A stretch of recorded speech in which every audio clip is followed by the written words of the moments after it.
The notification came at 7:43 in the morning. Not a call, not a meeting request. A calendar invite sent company-wide titled Important Organizational Announcement, All Staff Required. I stared at it from my kitchen table, coffee going cold beside me. 26 years with Kelford and Associates, and I'd never seen a mandatory all-hands called with less than 4 hours' notice. My wife looked over from the counter. She read my face the way she always does. The way you learn to read someone after 31 years of marriage. What is it? I don't know yet, I said. And that was the truth. I'd been a senior project estimator at Kelford since I was 34 years old. I came in when the company had 11 employees and 2 trucks. When I left the house that morning, we had 4 regional offices across Ontario and Alberta, a federal infrastructure contract worth close to $340 million, and a workforce of over 200 people. I knew every line of that federal contract. I'd spent 14 months building it. The drive into Guelph took 22 minutes. I knew every traffic light, every turn. I'd made that drive so many times that my hands moved the wheel without me thinking about it. The parking lot was already full when I got there. People were standing in clusters near the entrance, not quite ready to go in. I recognized the body language. Arms crossed, voices low. Everyone checking their phones. I went straight to my desk and opened my email. There was nothing. No explanation. No agenda. Just the calendar invite. I pulled up the federal contract file, force of habit, and checked the latest revision timestamps. Everything looked the way it should. The compliance audit we'd just passed was still sitting in my sent folder. Clean numbers. No flags. I had no idea what was coming. The boardroom on the second floor held about 60 people if you pushed the chairs close. By 9:05, there were closer to 80, some standing along the walls, some spilling into the hallway. I took a spot near the back, next to one of the younger guys from estimating whose name I always forgot and was too embarrassed to ask again after 3 years. Our CTO walked in last. He was followed by a woman I didn't recognize. She was younger than me by probably 15 years.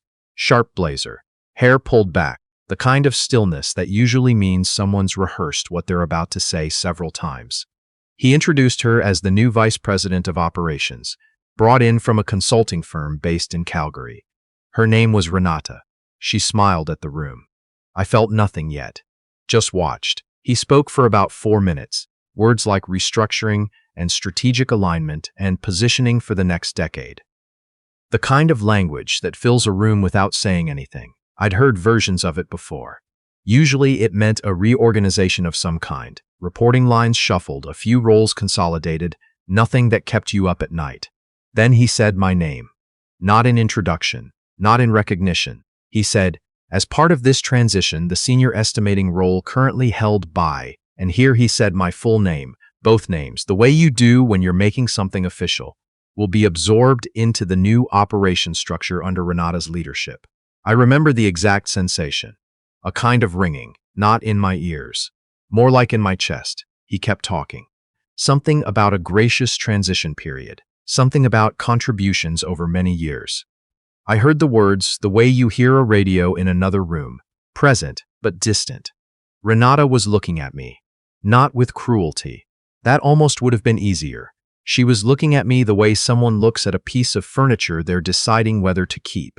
Someone near the front raised a hand to ask a question about the restructuring timeline. The room shifted. People began talking quietly among themselves.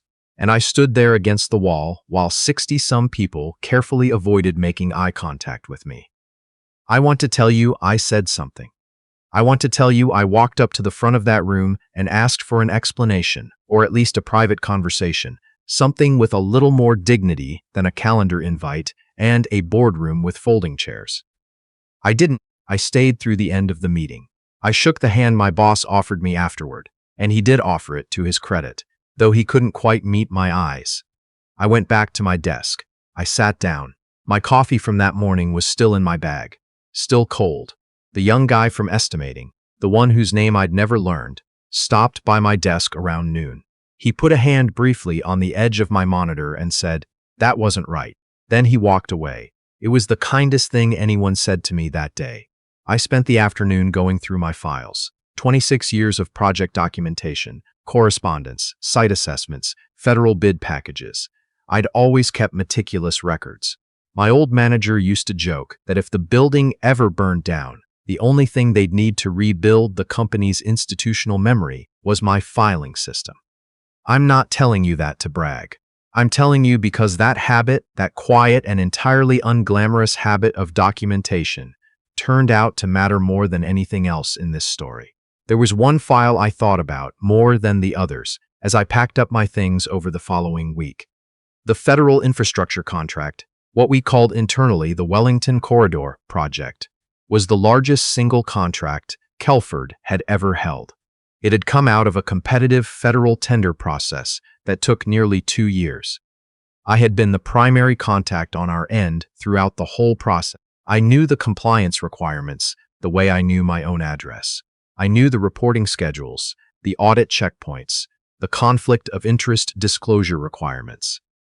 I also knew something that I hadn't raised yet because I'd discovered it only recently, and I'd been in the process of figuring out the right way to handle it. 3 months before that boardroom meeting, I'd been reviewing a subcontractor invoice that looked slightly off.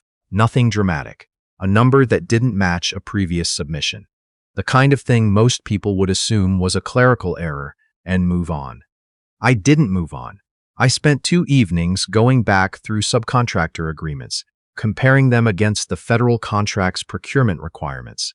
What I found wasn't a clerical error. One of the subcontractors, brought on in the last 8 months, after Renata's firm had begun its consulting engagement with Kelford, had a registered director who was a family member of someone in a fairly senior position at the federal department overseeing our contract. Under the terms of our agreement with the government, that was a disclosable conflict of interest. It hadn't been disclosed. I'd documented everything I found: dates, dollar amounts, corporate registry records, the relevant sections of the federal agreement.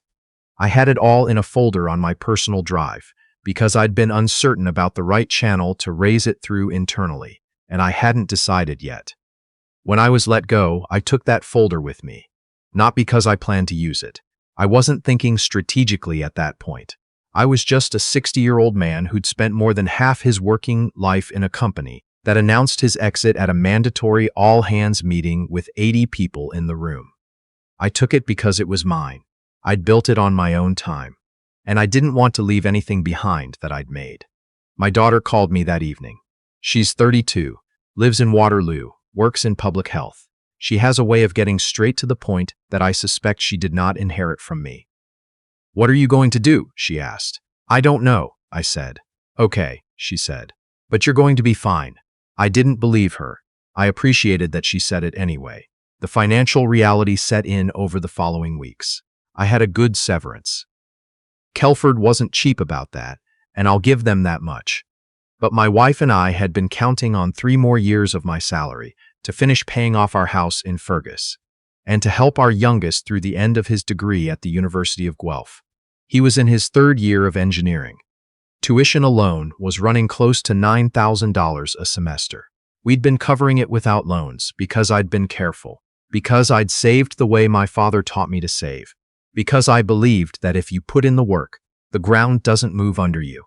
The ground had moved. I spent 6 weeks applying for positions: project manager roles, estimating director roles, 1 or 2 senior advisor positions with engineering firms in Hamilton and Kitchener. I got interviews. I did well in the interviews, I think.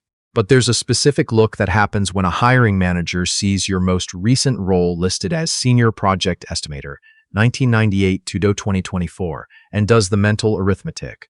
A very particular kind of recalibration in their expression. 2 of those interviews led nowhere. 1 went to a 2nd round and then stopped. I kept my routine. I drove my son to campus on Tuesdays when his early class made the bus inconvenient.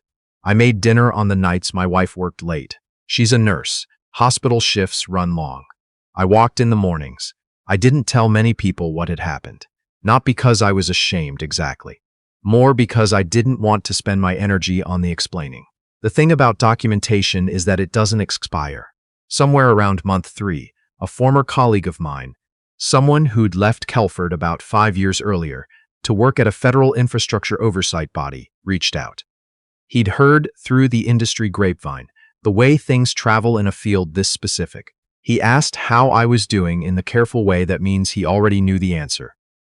We had coffee in Guelph on a Thursday morning. He asked if anything unusual had come up during my time on the Wellington corridor file. I looked at him for a moment. Why? I said. He told me there had been a routine audit flag. Nothing serious yet. But the oversight body had questions about subcontractor procurement documentation from the last 8 months of the contract, and Kelford's internal team had been unable to produce complete records. I drove home, went to my desk, and opened the folder I'd been sitting on for 4 months. I'm not going to pretend I felt nothing in that moment. I'd be lying if I said there wasn't something there. Not satisfaction, not exactly, but something closer to the feeling you get when you realize that all those late evenings cross-referencing invoices meant something after all. I called my former colleague back and told him what I had. What followed was not dramatic in the way things are dramatic in movies. There were no confrontations. No one called me into a room to ask where I'd been hiding this information. The process was quiet and bureaucratic, which is exactly how these things actually work. The federal government issued a notice of compliance concern to Kelford. The Wellington corridor contract was put under review. The review required a freeze on active billing under the contract while the procurement documentation was verified. For a company with 80% of its current revenue tied to that contract, a billing freeze was not a minor inconvenience. I heard through my former colleague, not through Kelford directly, not for weeks, that the operational disruption was significant. Projects in the field had to be resequenced. Subcontractor payments were delayed.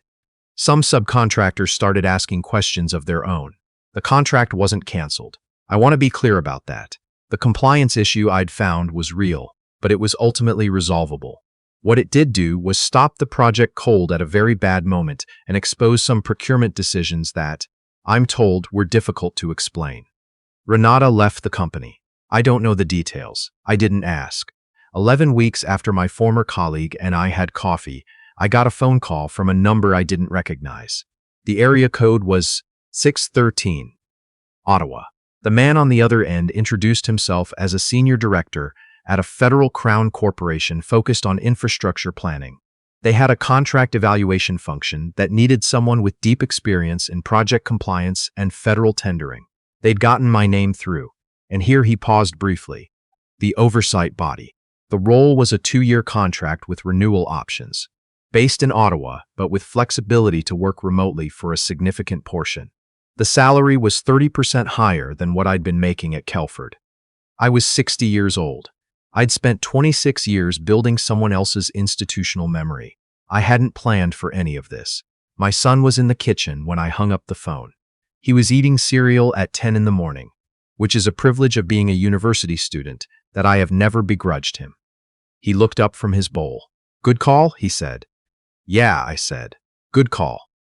I accepted the offer the following Monday. My wife and I drove up to Ottawa the weekend before I started to find a short-term rental. We walked along the Rideau River in the evening, and she held my arm the way she used to when we first started dating, back when I was a kid with a drafting table and more ambition than sense. I think about the morning of that all-hands meeting sometimes. The parking lot, the clusters of people, the low voices, the boardroom with too many chairs, the feeling of standing against the wall while 60 people learned to look slightly to the left of me. I don't think about it with bitterness anymore. Or not only with bitterness. 26 years is a long time. You learn things in 26 years that you can't put on a resume and that can't be absorbed into a new operations structure, no matter how well designed the restructuring plan is. You learn which numbers to look at twice. You learn where things get quiet right before they go wrong. You learn that the most important documentation is always the kind nobody asked you to keep. I kept it anyway. My son finished his engineering degree the following April. I flew back from Ottawa for the convocation. He walked across that stage at the University of Guelph on a Saturday morning in the rain, the way graduations in Ontario often go, and I stood with my wife in the crowd and felt something I'm not sure I have the right word for. Not vindication. That's too sharp a word, and it points in the wrong direction. More like completion, the quiet, unhurried kind. the kind you only get to feel if you were patient enough to wait for it.